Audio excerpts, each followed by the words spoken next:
Kisah Nabi Muhammad Sallallahu Alaihi Wasallam, lahirnya Nabi terakhir.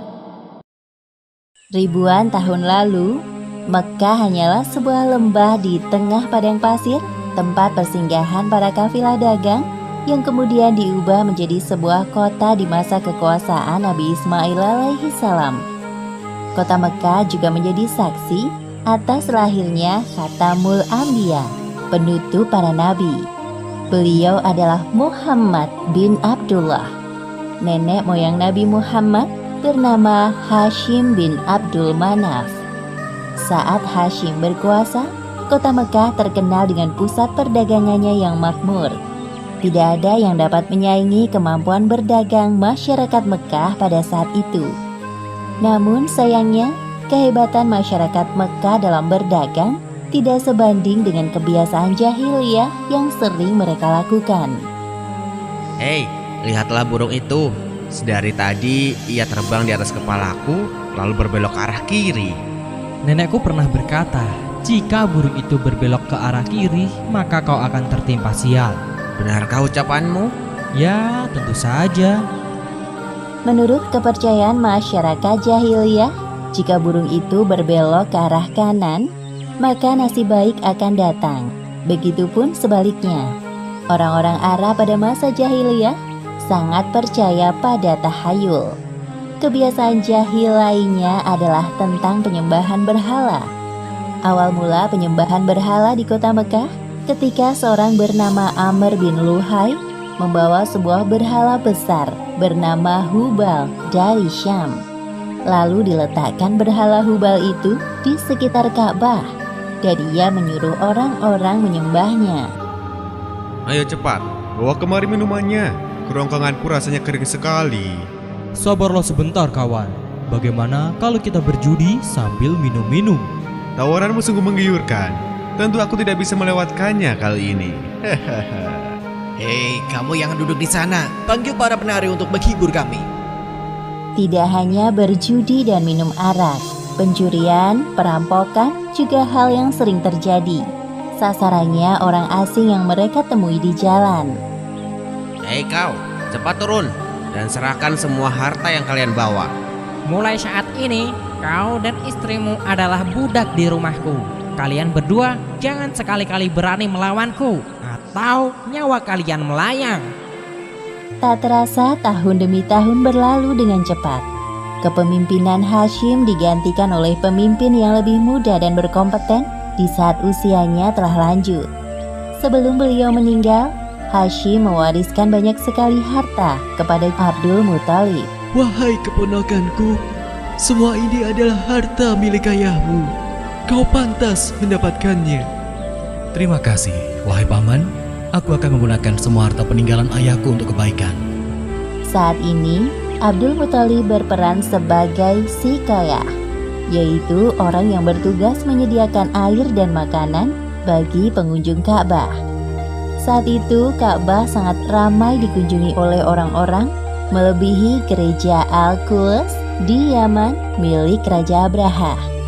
Namun, seiring berjalannya waktu, persediaan air semakin menipis. Pada saat itulah Abdul Muthalib teringat tentang cerita sumur Zam-Zam. Banyak orang mengatakan bahwa sumur Zam-Zam telah tertimbun tanah ratusan tahun yang lalu, jadi mustahil jika ditemukan.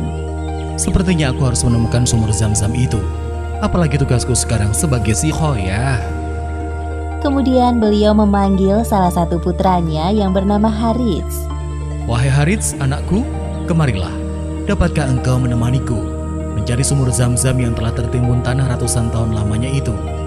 Baiklah, dengan senang hati aku siap membantumu mencari sumur Zam-Zam itu, wahai ayah. Abdul Muthalib dan Harits berpencar dalam menggali di beberapa tempat, namun tidak ada hasil. Wahai ayah, apa mungkin sumur Zam-Zam benar-benar telah lenyap tertimbun tanah? Wahai anakku, kalau kita bersabar, Allah akan memudahkan pencarian kita. Orang-orang yang melihat perbuatan Abdul Muthalib dan Harits hanya bisa mencemooh. Wahai Abdul Muthalib, Mengapa engkau mengerjakan perbuatan yang sia-sia? Sumur itu telah lama hilang tertimbun tanah. Benar yang dikatakannya. Bukankah dahulu nenek moyang kita, Mudzas bin Amr, pernah mencari tapi juga tidak berhasil? Sudahlah, biarkan saja dia. Lagi pula kita telah mengingatkannya.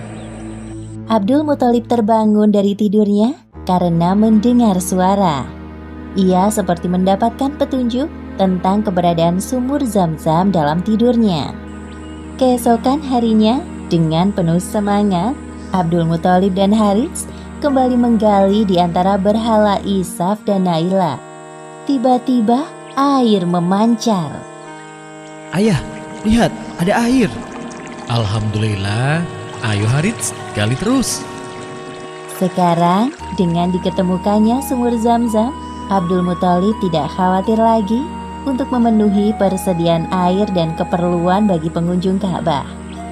Hari demi hari berlalu, Abdul Muthalib merasa kewalahan dalam mengemban tugasnya sebagai sikayah. Untuk itu beliau bernazar.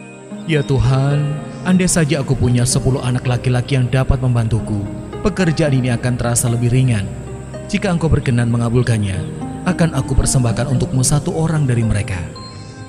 Ternyata takdir menentukan bahwa Abdul Muthalib memiliki 10 anak laki-laki. Saat mereka dewasa, dilakukan undian.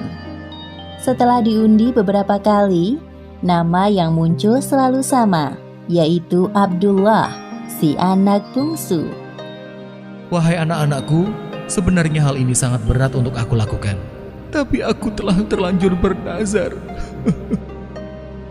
Sebenarnya tidak sampai hati, Abdul Muthalib mengatakan tentang nazarnya kala itu. Wahai saudaraku, jangan engkau lakukan itu. Batalkan nazarmu dan meminta ampunlah kepada Tuhan Hubal. Lalu apa yang harus aku persembahkan sebagai ganti dari Abdullah? Kalau engkau dapat menebusnya dengan harta, maka berikanlah itu kepada berhala agar mereka tetap berkenan kepadamu. Menurut kami, itu keputusan yang terbaik. Setelah melakukan perundingan cukup lama, diputuskan bahwa Abdul Muthalib harus menyerahkan 100 ekor unta sebagai ganti dari persembahan Abdullah. Abdullah adalah pemuda baik, sopan dan berwajah tampan. Banyak gadis-gadis Mekah yang tertarik dengannya, apalagi ketika mereka mendengar bahwa nyawa Abdullah setara dengan 100 ekor unta. Mendengar kenyataan bahwa Abdul Muthalib berencana menjodohkan Abdullah dengan anak dari Wahab bin Abdul Manaf, para gadis Mekah itu tentu kecewa.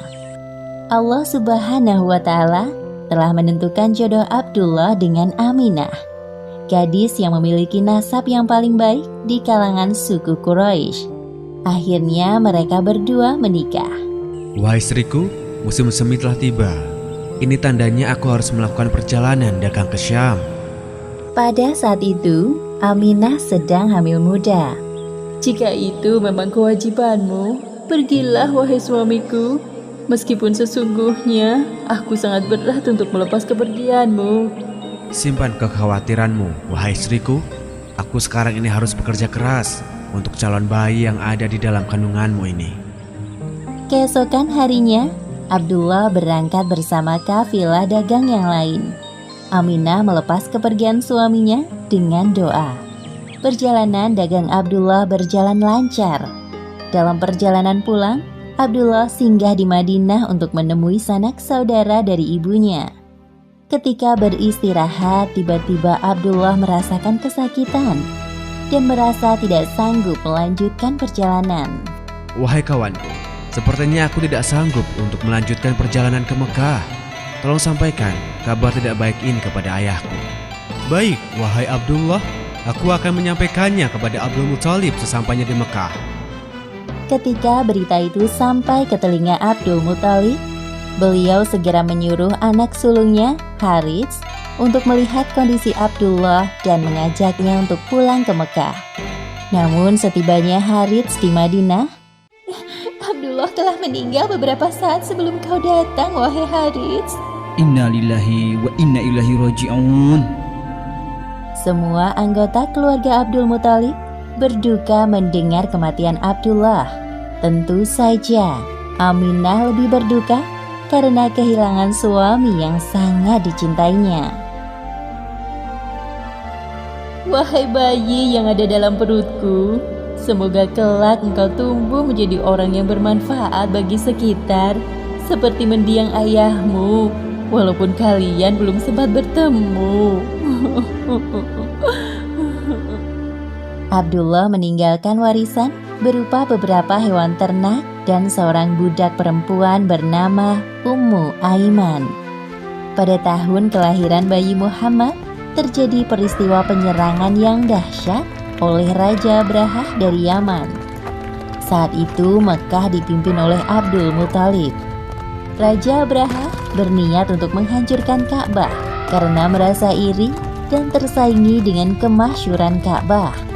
Namun Allah Subhanahu wa Ta'ala menggagalkan penyerangan Abrahah beserta pasukan gajahnya. Tepatnya pada hari Senin, tanggal 12 Rabiul Awal tahun 571 Masehi, Aminah melahirkan bayinya. Seorang bayi laki-laki tampan dan bersinar terang. Semua keluarga besar bersuka cita dengan kelahiran Muhammad, seolah-olah Abdullah hadir kembali di tengah-tengah mereka. Kehadiranmu mengingatkanku pada ayahmu. Sungguh, memandang wajahmu mengingatkanku akan ayahmu, wahai cucuku. Dengan penuh sukacita, Abdul Muthalib menggendong cucunya untuk bertawaf di Ka'bah. Ya Allah, terima kasih atas hadiah terindah ini. Aku sangat bersyukur atas kelahiran bayi ini. Akan kuberi nama dia Muhammad. Setelah lewat 7 hari, Abdul Muthalib menyembelih unta sebagai ungkapan rasa syukur atas kelahiran bayi Muhammad. Wahai Abdul Muthalib, siapakah nama bayi ini? Aku memberinya nama Muhammad. Semoga kelak bayi ini menjadi orang yang terpuji dimanapun ia berada. Aminah memandang bayinya dengan perasaan bahagia, seperti doa yang selalu ia panjatkan. Allah Subhanahu wa Ta'ala telah menakdirkan Muhammad menjadi orang yang berpengaruh dalam mengubah sejarah dunia. Seperti yang disebutkan dalam Al-Quran, Surat Al-Anbiya ayat 107. Dan tiadalah kami mengutus kamu, Muhammad, melainkan untuk menjadi rahmat bagi semesta alam. Demikianlah akhir kisah lahirnya Nabi terakhir, Muhammad Sallallahu Alaihi Wasallam. Beberapa hikmah yang dapat kita ambil dari kisah ini, diantaranya, pertama, kesabaran dan niat baik dalam melakukan pekerjaan akan dimudahkan oleh Allah Subhanahu wa Ta'ala, seperti tekad kuat Abdul Muthalib dalam menemukan sumur Zam-Zam untuk memakmurkan Ka'bah. Kedua, jangan terlalu lama larut dalam kesedihan, karena semua yang bernyawa pasti mati dan digantikan dengan generasi baru, seperti kelahiran bayi Muhammad yang menjadi penyejuk hati bagi keluarganya setelah kematian Abdullah.